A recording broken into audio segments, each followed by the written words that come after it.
Seine se jette au Havre. La rivière de Mélas plonge sa langue de vase dans la muqueuse maritime d'une ville aux 1000 nécropoles.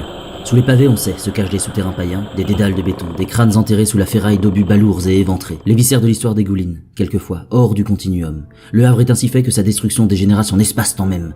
Alors, à la reconstruction, il fallut débroussailler les univers multiples qui naissaient, redonner une chronologie stable où le passé ne vrillait pas le maintenant. Cadenasser une dimension unique qui permettrait de vivre normalement avec le reste de la planète. Mais voilà, comme une panse intranquille, une dimension peut s'ulcérer, s'infecter. Rupture des étoffes du réel et v'là les univers qui se dégueulent les uns dans les autres. Géocène a été pensé pour cela. Courir par toute locomotion envisageable cette longue surface qui fait transit entre le monde normal et notre Havre si étrange. En bon tisserand, broder comme on peut sur les déchirures. Et surtout, cartographier les juxtapositions. Et comme sans challenge ça ne serait pas drôle, nous n'avions toujours plus notre magie. Ça allait faire près d'1 an, meurtrissure intense qui rampait dans tous les souffles. Et pourtant on créait. On a commencé par la Lézarde, un canal sur Harfleur au sortir de la ville. Des riverains sentaient une présence et Ladvan a appelé les Beaux-Arts pour jeter un œil. Ce qui n'était qu'une mission de vérification s'est transformé en workshop sur une semaine à la recherche d'une faille subaquatique. On a exhumé un caddie puant, couvert de moules. Baptiste a manqué de couler et ça a lancé l'idée d'inscrire la classe à des cours de plongée. En bricolant un peu, on a pu détecter quelque chose, effectivement, qui se trimballait sous les flots. Sûrement pas quelque chose de palpable et encore moins de visible. C'était comme un effroi lisse et onctueux qui nous frictionnait les pores de la peau sans jamais apparaître. L'année avançait, nous étions de plus en plus à l'aise dans les tréfonds, passant notre niveau 1 de plongée. Au perron de l'été, il eut une avancée majeure. Soudainement, le feu intérieur revint. Un battement de cils, un claquement de petite aiguille sur un cadran. Les quelques premières millisecondes voisées qui transforment un souffle en syllabes. En un instant, nous eûmes tous l'urgence de faire quelque chose avec nos paumes. C'était une très belle après-midi.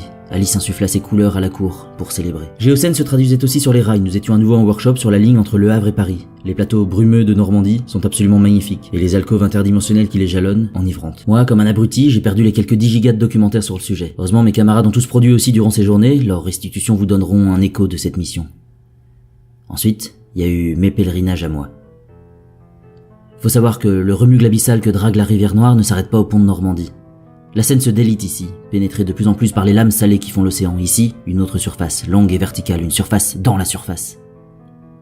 Le Bayou Havrais est un vaste espace en jachère, ou presque. 70 ans auparavant, Auguste Perret et les Beaux-Arts du Havre de l'époque travaillèrent d'arrache-pied à dissimuler sous d'astucieux mécanismes en béton armé le village des pêcheurs. Juste devant les papilles boueuses du marécage, à 15 mètres de fond, une barre à roues démantelée, à la fonction obscure, gît dans la purée de pois et d'algues. La route de l'estuaire est longue, pas pensée pour les bipèdes sans véhicule, mais la vue sur les girafes d'acier qui font l'horizon rattrape les dangers automobiles.